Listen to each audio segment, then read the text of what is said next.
Bonjour et bienvenue dans votre émission À tout sport. Le tampon Géco Volley est rentré ce dimanche avec le trophée de la Coupe des clubs champions de l'océan Indien de la zone 7.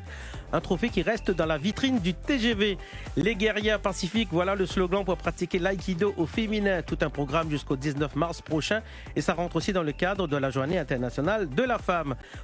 On reviendra dans un instant avec les sports co, mais honneur aux femmes. D'ailleurs, c'était la Journée internationale de la femme le 8 mars dernier, donc il y a 2 jours. Et l'aïkido local met en place tout un programme jusqu'au 19 mars, la pratique de l'aïkido au féminin. Avec nous, les guerrières pacifiques, Stéphanie Brinkuisen et également Edith Hopping. Donc, bonjour mesdames.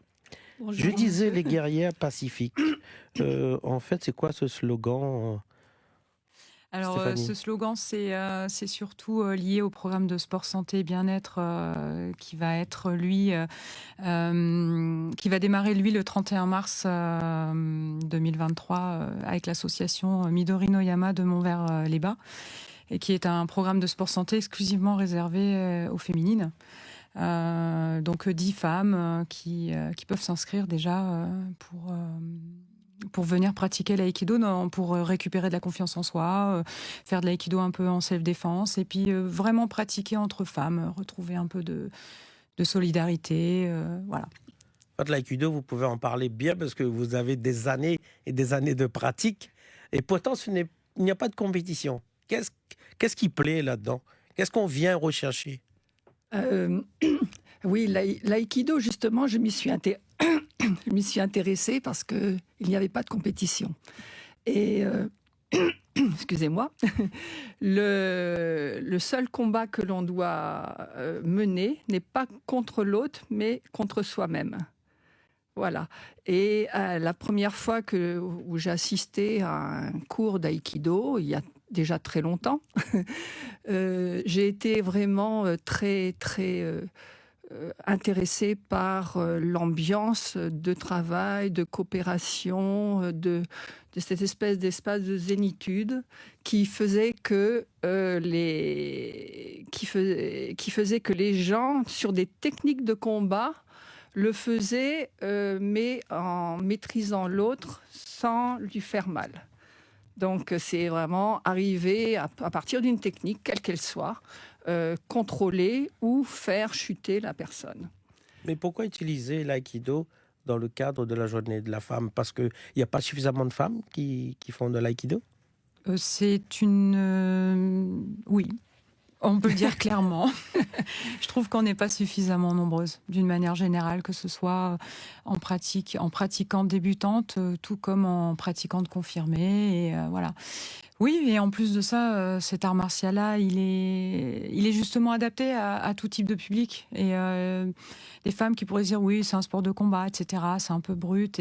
Non, en fait, on peut proposer une pratique de l'aïkido, développer sa technique et être une femme et apporter confiance en soi, attitude. Enfin, voilà, c'est tout à fait adapté.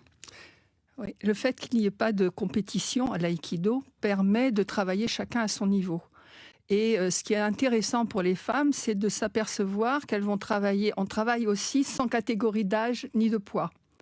Donc, à partir de là, on va développer des techniques qui vont permettre de contrôler quelqu'un en préservant son intégrité. De par ça, les femmes apprennent que finalement, elles ne sont pas plus faibles que les hommes. Et ça redonne, comme le dit Stéphanie, une confiance en soi qui va permettre aussi de se positionner différemment dans le rapport aux hommes. Et du coup, là, tout un programme, je disais jusqu'au 19, vous allez dans les clubs, c'est ça? Oui, alors ce programme lié directement à la Journée internationale des droits des femmes, c'est une initiative fédérale déjà au niveau national depuis plusieurs années. Donc par la Commission nationale féminine, dont Edith est la représentante au niveau Réunion, on coordonne spontanément, on coordonne les clubs qui souhaitent s'inscrire là-dedans. Et effectivement, on va se déplacer dans différents clubs qui ont décidé de s'inscrire pour les aider, et puis pour montrer que l'aïkido, on peut pratiquer pendant longtemps, etc. Voilà. Et Edith, on a plus de monde qui pratique l'aïkido en loisir, ou bien ils sont vraiment dans les clubs? En loisir. En loisir, ça veut dire on ne prend pas une licence, on vient, on pratique puisque... C'est pas possible. C'est pas possible. Non. Ne pas prendre de licence, déjà, c'est quand même un art martial, donc il faut être quand même couvert au niveau de la sécurité, on est tous des enseignants confirmés, avec brevets fédéraux, brevets d'État, etc., etc. Donc, mais vous pouvez avoir des personnes qui s'inscrivent et qui viennent pour leur bien-être. Chacun vient y chercher ce qu'il veut. C'est pour cela que ça intéresse beaucoup les femmes, parce que quand elles arrivent à se libérer de leurs problèmes de garde d'enfants, etc., voilà, ça c'est quand même assez compliqué, elles peuvent venir qu'une fois par semaine si elles veulent. On n'a pas d'objectif de compétition à atteindre, on a à se retrouver bien, avoir un bien-être. Et quand on arrive à l'aïkido, à un cours d'aïkido, moi on me l'avait présenté au départ, l'aïkido c'est du yoga en mouvement.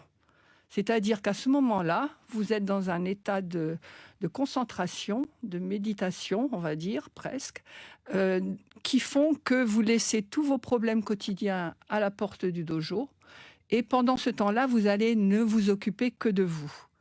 Apprendre à gérer vos émotions, puisqu'on travaille aussi avec les armes, par exemple. Donc, devant une arme, on peut très bien se... Et on va apprendre que non, il existe des techniques, il existe des choses sans utiliser la force, puisque c'est un sport, c'est un art martial, on n'utilise aucune opposition. Pas d'opposition, pas de force. Et on apprend aussi à développer une certaine puissance par le relâchement. Donc, c'est complètement adapté à un public féminin. On a aussi du self-défense, c'est un peu ça aussi. Oui, mais justement, mais par ce biais-là, c'est-à-dire c'est prendre sa position dans l'espace et agir ou réagir en fonction de ce qu'on nous donne et ce qu'on reçoit. Donc oui, c'est un déplacement, c'est aussi être capable de regarder tout autour ce qui peut arriver, ce qui peut se passer. Voilà. Et il y a énormément de pratiquants aujourd'hui ou... Oui, combien on est 300 Ouais, à peu près, ouais. 300 pratiquants sur l'île, voilà. Et ce genre d'opération que vous menez jusqu'au 19, ça va permettre de ramener du monde? Alors, parce que vous incitez aussi les gens à venir découvrir Oui, tout à fait. On incite les gens à venir découvrir, parce que justement, là, dans le cadre d'opérations portes ouvertes comme ça, on peut mettre un encadrement supplémentaire pour aider pour être à plusieurs enseignants pour s'entraider. Alors, effectivement, l'objectif principal, c'est de montrer que c'est accessible et que les gens, ça les intéresse de venir essayer, pratiquer, etc. Mais aussi de nous faire connaître, parce que alors le côté non compétitif fait que on a peut-être moins on est un petit peu moins connu au niveau média, etc. Et on a besoin de diffuser notre art martial, quoi. Et là, on est bien d'accord, les hommes ne sont pas invités. Ah si, aux journées. Pas s'inviter. Justement, parce que comme ça rentre dans le cadre de la Journée internationale de la femme, je dis peut-être que... Voilà, non, justement, c'est pour bien montrer que l'aïkido s'adresse à tout le monde et qu'on peut arriver à une parité sans souci, puisque de toute façon, il n'est pas question de force.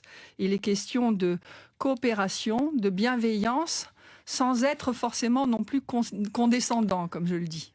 Parce que vous allez attaquer un homme, il faut pas qu'il soit non plus condescendant en disant c'est une femme, je vais faire juste... Voilà. Par contre, il va être bienveillant et nous donner de quoi nous faire progresser nous-mêmes, puisque c'est le plus avancé qui fait progresser le débutant.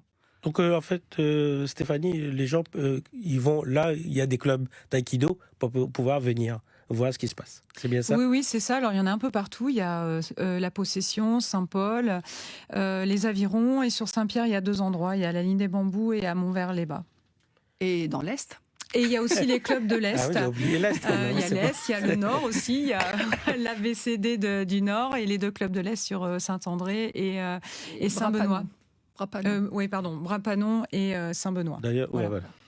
Merci mesdames pour toutes ces précisions et puis en espérant que vous aurez donc énormément de monde sur ces journées-là donc pour développer bien sûr l'aïkido. Merci encore d'être venu dans cette émission. Merci à vous.